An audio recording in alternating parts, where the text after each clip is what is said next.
Mike Murphy, a working treasurer for working. 5 seconds. Working for you. Paid for by the Committee to Re-elect Mike Murphy, Democrat. The Young Composers Collective has been here on the Live by George show a few times. I don't know if they've been here in this studio yet, but we welcome them tonight. They describe themselves as, well, I think this is fascinating, a big band garage orchestra, a movement theater company, a multidisciplined art army dedicated to the creation of new cutting-edge works combining music and other media. Eloquently executed high-energy repertoire is a quotation that describes them, and as my wished-for friend John Cleese might say, and now for something completely different. Joshua Cole, conductor, welcome to King FM. Thank you very much. So what have you got for us to start with? Let's just take care of cleansing the ears and going to something completely different. Okay, we're going to start with a piece from Rinko, which is our most recent dance work. That's the piece is called The Hunt, and it's the introduction of this evil hunter character, and that should give you a little bit to go on. Live at King FM from Rinko, the Young Composers Collective.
Joshua, tell me, how much of that is written out and how much is improvised in what you're doing? This piece is entirely written out.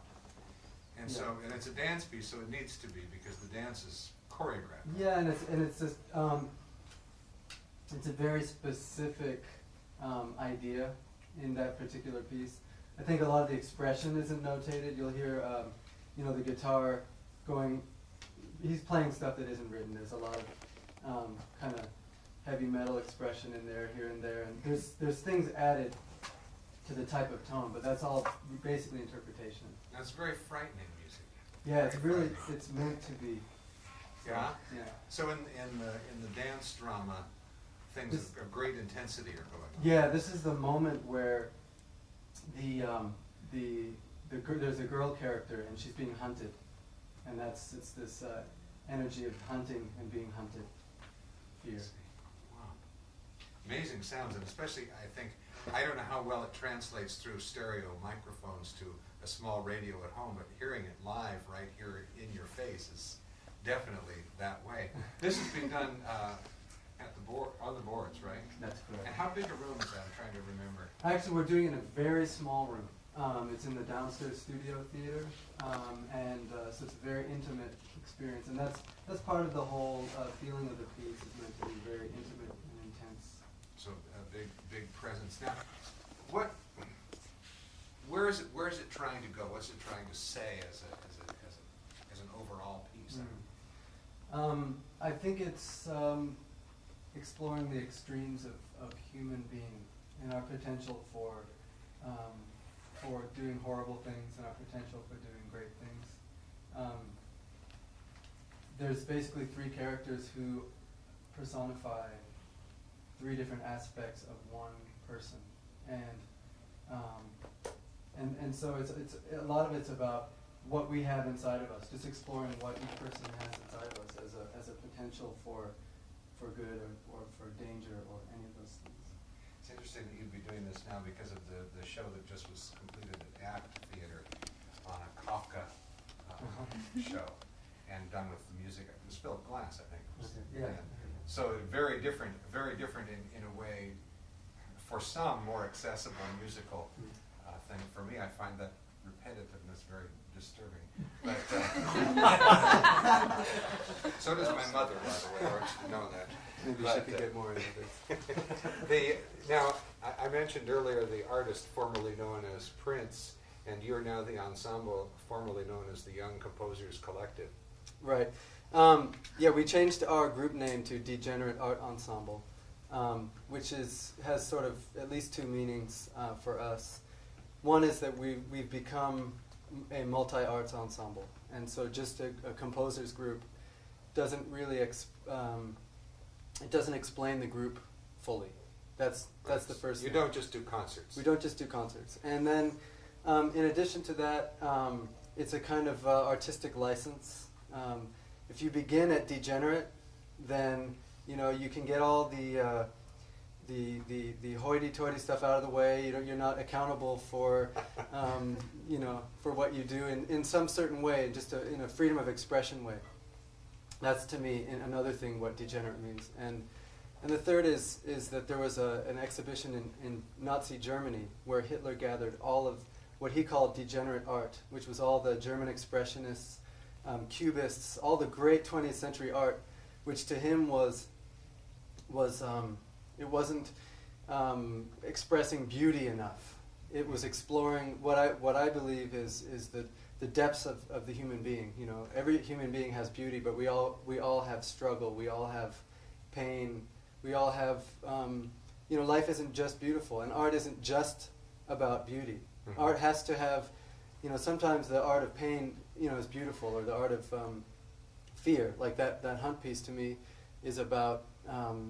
It's a very human thing, and that's what art's about. So that's why we relate to what he called degenerate in more of just a freedom of expression sense. Yeah, and Hitler and probably many others at the time referring to those paintings and pieces of art in that way. And maybe a lot of others at this time too. And, well, I don't know. From that period, it seems to me that the art, the visual art and the musical art from that period has become very mainstream, very accepted to mostly a wide range of people. And so what we have to remember is one of the things that you all are doing is 60 years later, now we need to look at it with eyes of today, with the curiosity of what eyes in the year 2060 will be, ears will be hearing of what you're doing now. It's fascinating. This program is the 10th and 11th of November, 10 p.m. on the Board Studio Theater. The phone number is 526-5756, 526-5756. We'll be back to hear more from Joshua Cohn and the Degenerate Art Ensemble in a moment.